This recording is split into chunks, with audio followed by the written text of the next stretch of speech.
Hey guys, and welcome to my channel. If you're new here, I'm basically a Wolverhampton Wanderers supporter, and I do fans' eye views of my team, Premier League team, Wolverhampton Wanderers, the Wolves. Today is my Wolves latest. What I'm going to be talking about today is squad overview, where we are with the squad at the moment. There's also an interesting story that the subscriber story that I'll share with you right at the end of this particular vlog, so stay tuned for that. But it was really nice story and actually happened, so it's pretty cool. I'm also want to be talking about some initiatives that Wolves are doing for the fans, especially for the younger fans, which I think is really cool. And I'm going to be watching the trying out Wolves live stream, because they're taking part in the H Hotels Cup today, and I'm going to be sign up and trialling out Wolves live stream. As always, want to hear your comments on all the topics that we discussed today, your views. I always very much try to read all the comments and try to respond to every single one of you. So yeah, I really hope that you enjoyed today's video. Smash a like, please feel free to share, and if you're new to the channel, please consider hitting that subscribe button, and obviously hit the bell, because that gives you first notifications of every single upload that I do.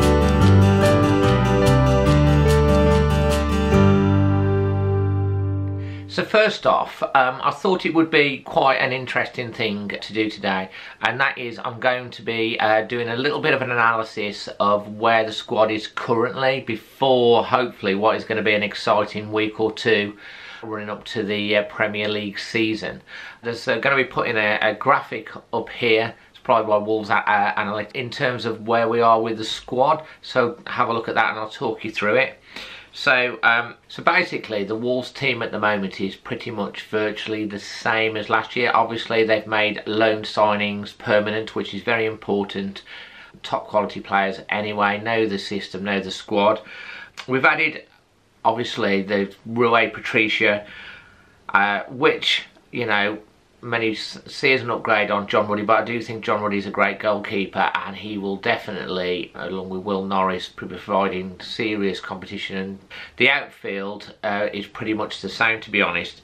Raul Jimenez has come in, and obviously he's added to our options up front.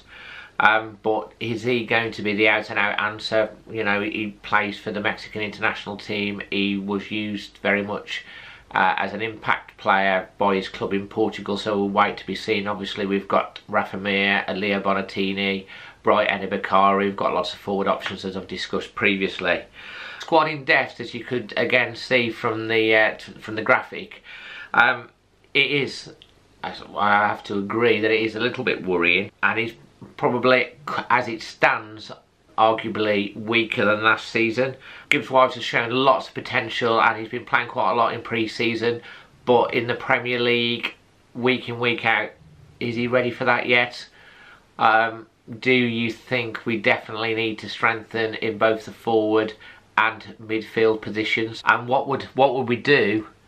What would we do if Ruben Neves was injured? You know, that, I think we'd all be a bit worried if Neves picked up a long-term injury or a short-term injury, the impact that would have on our season. Tim Nash put up a tweet, and he basically said he's been told that next week is going to be a big week for Wolves, and there's lots going on behind the scenes, working flat out to bring in several signings. Late last night some news broke on Twitter, and this is from a chap called Nicholas. He's not a verified account or anything like that, just a normal chap, but he was bang on the money in terms of the transfer of Rui Patricio to Wolves and when that would happen. Lots of people doubted him at the time, but he was proved to be correct. He put out a tweet last night which read, "Big news Wolves fans, Monday you will have a very nice surprise." He's asked me not to say the name, but he's a Portuguese international, and he's one of Rui's best friends. The Wolves project is taking shape. There's the tweet. He's followed that up with a couple of other tweets as well, because obviously there's a lot of speculation. Now, generally, on the face of it, if it was just a normal person that had got no history, you would just dismiss that. But the fact that this guy bang on about Rui Patricio seems to indicate that something major will be happening. The transfer juggernaut will kick well and truly into action after Wolves have returned to England on Monday. Who do you think that could be? Leave in the comments below who you think that it would be, who you would like it to be. What would be an ideal transfer window for Wolves? Obviously, we've been talking about Andre Silva. Wolves are long-term admirers of the AC Milan striker, and he's also a high-profile name with George Mendes. Nuno worked with the 22-year-old Portuguese international at Porto, and it's said that he would like to work with him at Molineux. The transfer fee, however, has proved to be the biggest stumbling block. Milan paid £32 million for Silva when they signed him from Porto last summer, so we'll see what develops with that. Maybe if it's not a permanent, it might be a loan deal. I've mentioned Silva a few times before. I still think it's a possibility. Maybe it's 50-50 at this stage. Maybe he'll be the guy that's announced you know, this week. You never know, but we'll see. Obviously, Wolves, as previously mentioned, are also in the market for a central defender. According to sources in Portugal, former West Ham loanee João Mario is on Wolves' radar. I've mentioned this in last week's vlog. Again, maybe something will happen with that this week. The 25-year-old midfielder is available for transfer for Inter Milan and fits the profile that Nuno is looking for. But the deal for Mario would reportedly cost Wolves a record fee of around about 26 million. In terms of who will follow those deals, obviously a central defender again is on Wolves' radar. They put a £16 million bid in for Manchester City wing-back Olenska Zinchenko, again previously mentioned. But the decision on that is still making. He's over, I believe, in America at the moment, and Wolves, has been reported in the Express Star, may have to wait on that one. Another person that's been mentioned is Eliko Mangala. I do believe from all the chatter on social media and Twitter that the transfer activity for Wolves will definitely start in earnest next week, and we do expect that there will be some arrivals, and let's hope that that starts Monday this week. An initiative that's recently been announced by Wolves, and it's basically it's just a bit of a teaser at the moment, but they put a coming soon picture with this, well, this tweet out actually that I'll show you now. It's like a sticker album, like a Panini type sticker album that they're releasing, and Laurie Dalrymple, the managing director of Wolves, was asked a question about this. And I think this is a fantastic fan initiative. To put a little bit more meat on the bones, there hasn't been obviously officially come out about Wolves yet, but basically Laurie has basically clarified that they're going to be giving free of charge these album stickers to 9,000 junior members, young fans. That's not to exclude that adults won't be able to get them, because the sticker thing, you know, you saw during the World Cup was big with adults as well, remembering their youth. And the stickers to go in the albums are going to be given away in the match day programme. Obviously that's going to encourage sales of the match day programme, but Wolves have done some really good initiatives in the last couple of years with the programme designs, and this is another step forward. I think this is really good. Makes the match day experience even more interesting, because if you get the album, for young fans and older fans, you don't know what stickers you're going to get, and you can fill that in through the season. But obviously it will also encourage people to buy the programmes and add more value to the programme, so that there's not just information and content that you can find online. Obviously the programme is a souvenir for the actual match itself, but this just adds a little extra caveat on top and makes the programme that little bit more valuable to go and purchase on the day.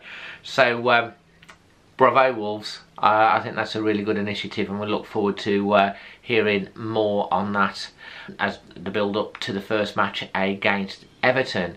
So I said earlier that I was going to buy a subscription to watch Wolves at the Hotels Cup over in Germany, where they had two matches. First one was against VfL Bochum, and that's they were the host team. and then they would have another match after that if they got through. Wolves basically in the end played two completely different teams. The first team that they played is here, and I thought actually that this particular tournament really was all about giving everyone game time, seeing how they fit into the formations.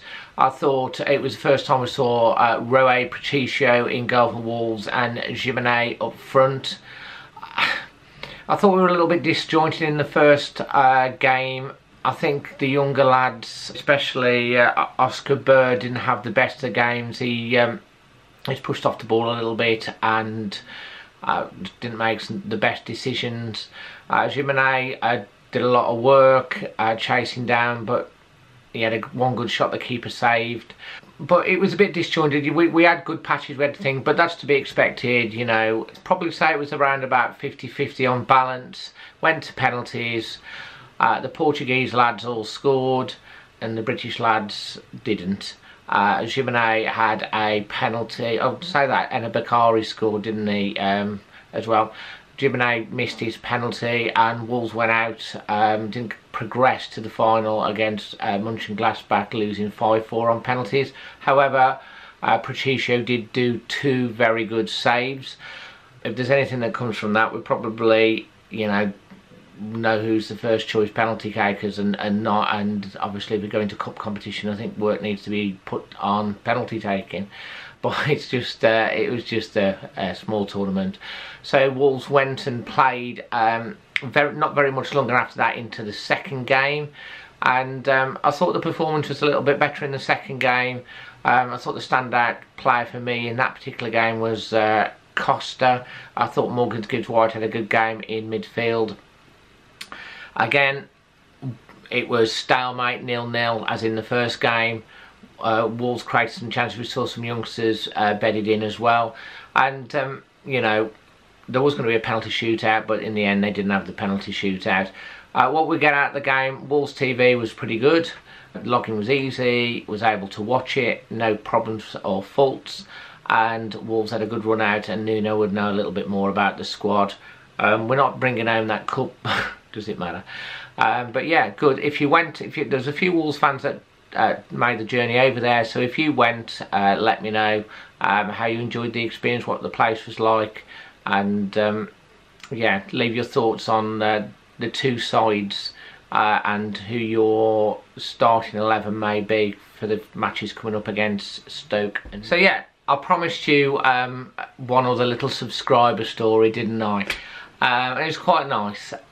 So basically I was working away in Manchester on Wednesday, and I was on the train on the way back, just sitting opposite someone, a bloke, a lady and what turned out to be their son came and sat opposite, and yeah, they basically went, "Dazzling Dave," and it turned out they were some of my subscribers, but the funny part about it is we'd met before.